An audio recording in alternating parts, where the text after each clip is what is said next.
Welcome YouTube, time for another installment of how to play Warhammer Fantasy. We're going to move on to the shooting phase. There's quite a few people that play Warhammer think the shooting phase is underpowered, unlike in 40K. 40K shooting phase is big.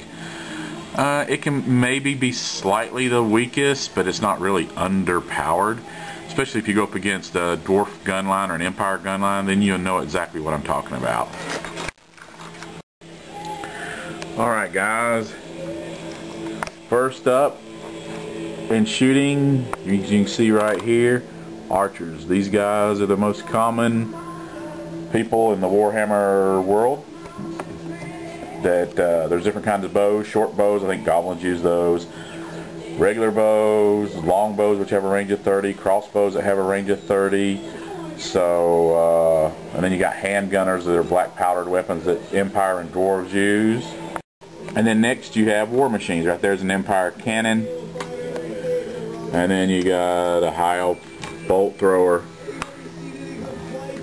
There's other kinds of war machines in the game. There's stone throwers, rock throwers, which are the same thing.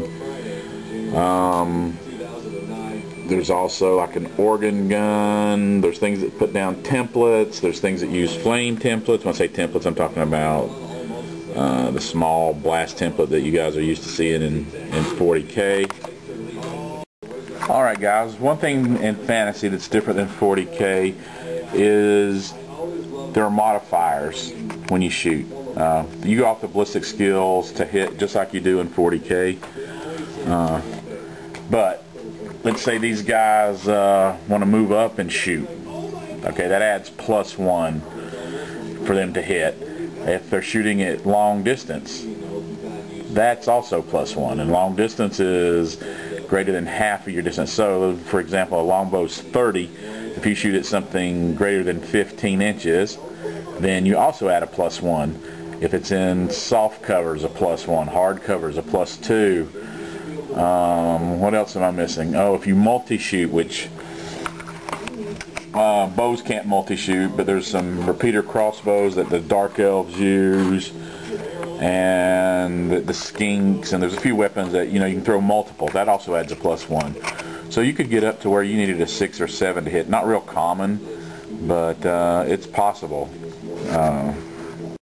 Alright, just like in 40K, if you want to shoot someone, you've got to see them. So the High Elves wanted to shoot the Saurus warriors. They have to have line of sight. Okay, and this is something new for 7th edition. Is it's not just the front arc. Each individual model has to have line of sight to shoot. I'll illustrate that here. Alright guys, here's our High Elves. They're wanting to now shoot the Saurus warriors before they get charged. If you remember in an earlier video, can you see my laser? The front arc is the front 90 degrees. Let's see if I can get this. There we go.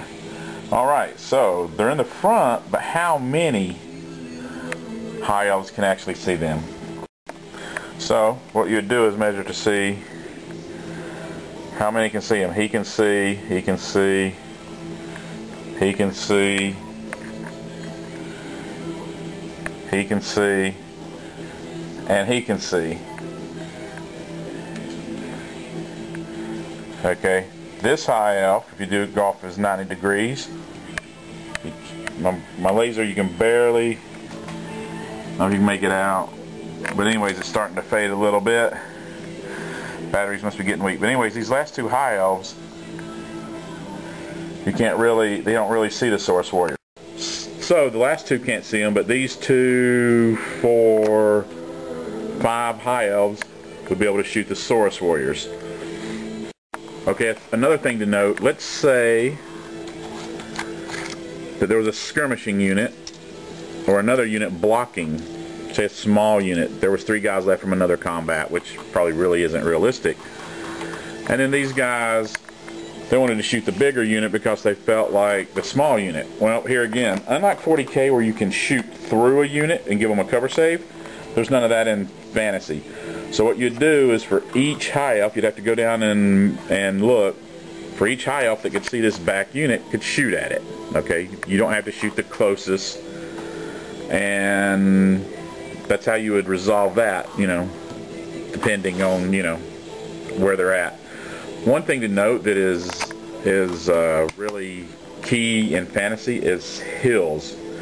Hills could see, that gives you the ability to see over other units. Let's say this was the case where the unit behind was almost totally obscured. Well, if these guys were on a hill, then they could totally ignore this unit and see that. The line of sight rules are pretty easy and straightforward in fantasy. Also, a hill gives archers an advantage. See how these guys are in one rank? Well, if these guys were ranked up 2 ranks, they're falling down. See, if you had archers set up like this in 2 ranks, only the front rank can shoot. But if they're on a hill, then 2 ranks can shoot. If you're on a hill and you have 3 ranks, still only 2 ranks can shoot. So you can see that it's advantageous to have a hill, and a lot of people, you know, have at least one hill in their deployment, it seems like, when playing fantasy, for that reason. Okay, one thing to note is, you know, since they do have the front arc, a lot of people say, oh, well, this second guy, I've had people tell me this, and I've had to correct them numerous times. No, the people in the second rank cannot shoot if they're not on a hill. I've had people say, oh, look, you're about to get charged in the flank, I can shoot you. No, these guys are facing forward, and the guys in the back row cannot see over here. Even though you would think this guy could turn his head and shoot, that's not the way the game is played. So if someone tries to pull that shenanigan on you, call them out on it. That's just not right. All right, one notice, see the model on the back? He's an old fin beast, but let's just say he has a designation of large. Things that are large are stegodons, dragons, big monsters. If he has a designation of large, then you can actually shoot over this unit and hit him. And plus you actually get a bonus to shoot anything quote-unquote large.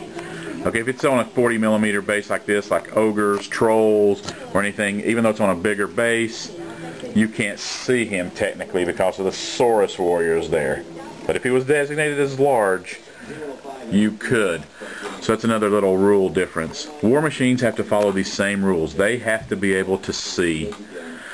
Okay, bolt throwers, basically they shoot like a big spear that can go through ranks. They're good at taking out cavalry. They're okay against rank and file units. I mean, they'll kill them, but it's not. There's probably other juicier targets for them to shoot at. Stone throwers, cannons require some guessing and rolling of scatter dice depending on it. So it just depends on the war machines. There's half a dozen or more different kinds of war machines, and most war machines you don't get an armor save, so those are good if you can pick off heavily armored guys, chaos warriors, dwarf warriors, of course cavalry. So different kind of war machines do different things. Cannons, for whatever reason, you can actually try to snipe or pick out a character. Unlike other war machines, I don't know how you can pick somebody out with a cannonball, where you can't with this big bow-looking